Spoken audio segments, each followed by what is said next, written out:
शेर खान की प्यारी सी कहानी। बहुत साल पहले की बात है। सुंदरबन के जंगल में शेर खान का शासन था। शेर खान दिल का बहुत अच्छा था। शेर खान हमेशा जंगल के जानवरों का ख्याल रखता था। एक सियार शेर खान का वफादार मंत्री था। वह जंगल में घूमता और सारे समाचार लाकर शेर खान को देता रहता था। एक दिन सियार शेर खान के पास आया और कहा, महाराज, जंगल के सभी जानवर कह रहे हैं आपके बाद इस सिंहासन पर कौन बैठेगा। इसीलिए ये सब कह रहे हैं कि आपकी शादी हो जानी चाहिए, क्योंकि आपका संतान ही आगे चलकर इस जंगल का राजा बनेगा। हाँ, जंगल की जानवर सही कह रहे हैं। मेरा संतान ही आगे चलकर इस जंगल का राजा बनेगा। इसीलिए मैं अवश्य शादी करूंगा। तुम शादी की तैयारियां करो। फिर शेर खान की शादी बड़ी ही धूमधाम से हो रहे थे। जंगल के सभी जानवरों को शादी में बुलाया गया था। सिर्फ एक छोटे से चूहे को छोड़कर शादी में बहुत सारा खाने पीने का इंतजाम किया गया था। सभी जानवर पेट भर खाना खाया। इधर चूहा को निमंत्रण ना मिलने के कारण वह बहुत गुस्से में था। ये शेर तो बड़ा ही घमंडी निकला। उसने मुझे शादी में ना बुलाकर मेरा अपमान किया है। मैं इसका बदला अवश्य लूंगा।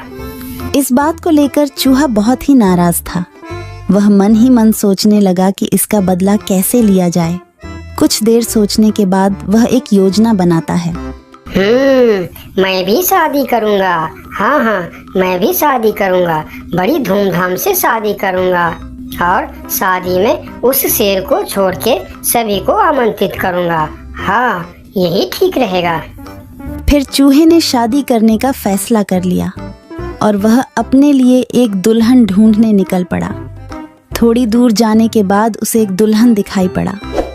फिर चूहे ने उसके पास जाकर कहा, शादी तो मैं कर लूं, लेकिन इसके साथ से तो मैं बिल्कुल नहीं शादी करूंगा। मेरी दुल्हन तो उस घमंडी शेर के दुल्हन से भी सुंदर और शक्तिशाली होनी चाहिए। फिर चूहा आगे जाकर एक पेड़ के नीचे रुक गया। दुल्हन की खोज को लेकर चूहा चिंतित हो गया। वह सोच रहा था कि भला इतनी सुंदर और शक्तिशाली दुल्हन उसे कहाँ मिलेगा। यह सोचते सोचते वह चल ही रहा था कि उसकी नजर आसमान की तरफ गई। उसने देखा कि सूर्य भगवान आसमान में चमक रहे हैं। तभी उसके दिमाग के बत्ती जली। अरे वाह, सूर्य भगवान तो सबसे शक्तिशाली है। कितना तेज है उनका। यही ठीक रहेगा। उनकी बेटी सुंदर भी होगी और शक्तिशाली भी। फिर चूहा एक पेड़ के नीचे ध्यान लगाते हुए बैठ गया और सूर्य भगवान को तपस्या करने लगा। ओम सूर्याय नमः, ओम सूर्याय नमः, ओम सूर्याय नमः। इधर चूहे को तपस्या करते हुए देखकर सूर्य भगवान बहुत आश्चर्य हुए कि यह नन्हा सा चूहा उनकी तपस्या क्यों कर रहा है। फिर सूरज भगवान चूहे के सामने प्रकट हुए। बोलो नन्हे से चूहे, तुम मेरे तपस्या क्यों कर रहे हो? क्या चाहिए तुमको? तुम जो मांगोगे मैं तुम्हें वह सब दूंगा। हे भगवान, आप आगे। मुझे तो अपनी आंखों पर यकीन नहीं हो रहा है कि एक नन्हा सा चूहे की बात सुनकर आप मेरे पास आ गए। हाँ, मैं सचमुच तुम्हारे पास आया हूँ। बोलो, तुम्हें क्या चाहिए? भगवान, मैं शादी करना चाहता हूँ। अरे वाह, यह तो बहुत ही अच्छी बात है। इसमें मैं तुम्हारा क्या मदद कर सकता हूँ? मैंने यह प्रण किया है भगवान कि जो दुनिया में सबसे ज्यादा शक्तिशाली होगा मैं उसके बेटी से ही शादी करूँगा, और आप इस दुनिया में सबसे शक्तिशाली हो, इसीलिए मैं आपकी बेटी से शादी करना चाहता हूँ। चूहे की बात सुनकर सूर्य भगवान सोच में पड़ जाते हैं कि मैं इस छोटी सी चूहे के साथ अपनी बेटी का शादी कैसे कर सकता हूँ।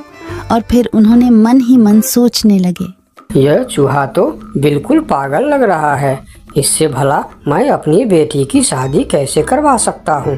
कुछ भी करके मुझे इससे छुटकारा पाना ही होगा, मगर कैसे?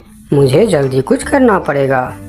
तभी उनके मन में एक ख्याल आया और उन्होंने चूहे से कहा, अरे, यह तो बहुत ही अच्छी बात है कि तुम मेरी बेटी से शादी करना चाहते हो। मुझे अपनी बेटी के लिए तुमसे अच्छा वर और कहाँ मिलेगा। सूर्य भगवान का बात सुनकर चूहा मन ही मन बहुत खुश हो गया और उसके मन में लड्डू फूटने लगे।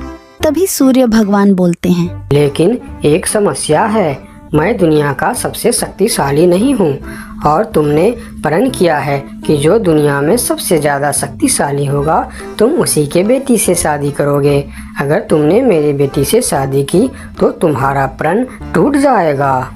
हे भगवान, ये आप क्या बोल रहे हो? आपसे भी शक्तिशाली? आपसे शक्तिशाली भला इस दुनिया में और कौन हो सकता है? मुझसे शक्तिशाली तो वह बादल है जो अपने परछाई से मुझे भी ढक देता है। यह सुनकर चूहा आसमान की तरफ बादल को देखने लगा और बोला, अगर बादल आपसे भी ज्यादा शक्तिशाली है तो मैं फिर उसकी बेटी से ही शादी करूंगी। आप उसे नीचे बुलाइए। फिर सूर्य भगवान ने बादल को नीचे बुलाया और बादल उनकी बात मानकर धीरे धीरे नीचे आया। बादल जी, मैं आपकी बेटी से शादी करना चाहता हूँ क्योंकि आप दुनिया के सबसे शक्तिशाली हो। मैं अपने आप को बहुत बड़ा भाग्यमानी समझूंगा अगर आपकी विवाह मेरी बेटी से हुई, लेकिन मैं दुनिया का सबसे शक्तिशाली नहीं हूँ। मुझसे शक्तिशाली तो हवा है जो हमें भी उड़ाकर दूर चला जाता है। अच्छा, तो यह बात है। ठीक है, फिर मैं हवा की बेटी से ही शादी करना चाहता हूँ। आप हवा को बुलाइए। फिर बादल ने हवा को बुलाया और हवा धीरे धीरे करके नीचे आया। फिर चूहा ने अपनी विवाह का प्रस्ताव हवा को बताया। फिर हवा मुस्कुराते हुए बोली, मुझे बहुत अच्छा लगेगा अगर मेरी बेटी की विवाह आपके साथ होता है, लेकिन मैं दुनिया का सबसे शक्तिशाली नहीं हूँ। मुझसे शक्तिशाली तो पर्वत है जो हमारे हवा के झोंकों को भी रोक देता है।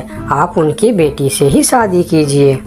फिर पर्वत को भी बुलाया जाता है और चूहे ने पर्वत के सामने भी अपना प्रस्ताव रखता है। पर्वत जी, आप दुनिया का सबसे शक्तिशाली है और मैं आपकी बेटी से शादी करना चाहता हूँ। क्या आपको कोई ऐतराज है? मुझे भला क्या ऐतराज हो सकता है? आप मेरी बेटी से विवाह करना चाहते हैं, यह बहुत ही अच्छी बात है, लेकिन मैं भी दुनिया का सबसे शक्तिशाली नहीं हूँ। ये आप क्या कह रहे हैं? मैं यकीन नहीं कर सकता कि आपसे शक्तिशाली भी दुनिया में और कोई होगा।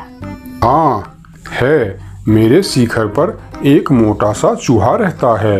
वह मुझे रोज कुतर कुतर के वहाँ एक बड़ा सा सुरंग बना लिया है और उसमें अपने बच्चों और परिवार के साथ रहता है।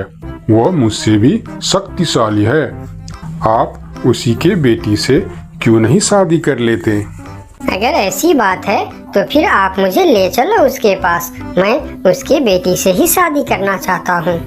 फिर सब मिलकर उस मोटे चूहे के पास जाता है और उसके पास उस नन्हा सा चूहा का शादी का प्रस्ताव रखता है।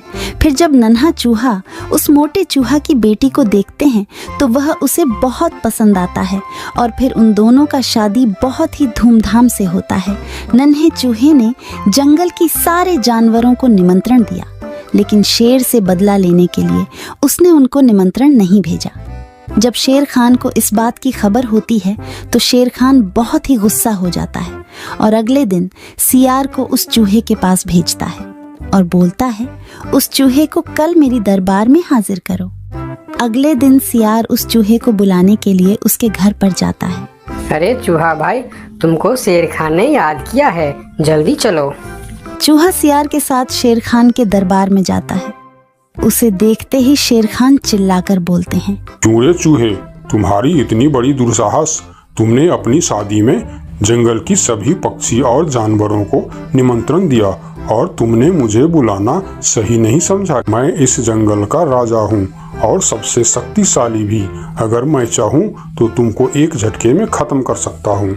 मुझे माफ कर दीजिए महाराज, जब आपने अपनी शादी में पूरे जंगल को निमंत्रण दी और मुझे नहीं दी तब मुझे भी ऐसे ही दुख हुआ था। यही एहसास दिलाने के लिए मैंने आपको निमंत्रण नहीं दिया। मुझे माफ कर दीजिए। क्यों रे सियार, तूने ऐसा क्यों किया? मैंने तो तुमको बोल दिया था कि जंगल के कोई भी पशु पक्षी छूटनी नहीं चाहिए। फिर तुमने इस चूहे को निमंत्रण क्यों नहीं दिया? मुझे माफ कर दीजिए महाराज, गलती हो गई। मैंने सोचा यह छोटा सा जीव, इसको क्या निमंत्रण देने का, इसलिए मैंने इसे छोड़ दिया था। मुझे आप माफ कर दीजिए। ठीक है, अगले बार से ध्यान रखना। मेरे लिए जंगल का हर जीव एक जैसा है। दोस्तों, कहानी पसंद आई लाइक और सब्सक्राइब करें।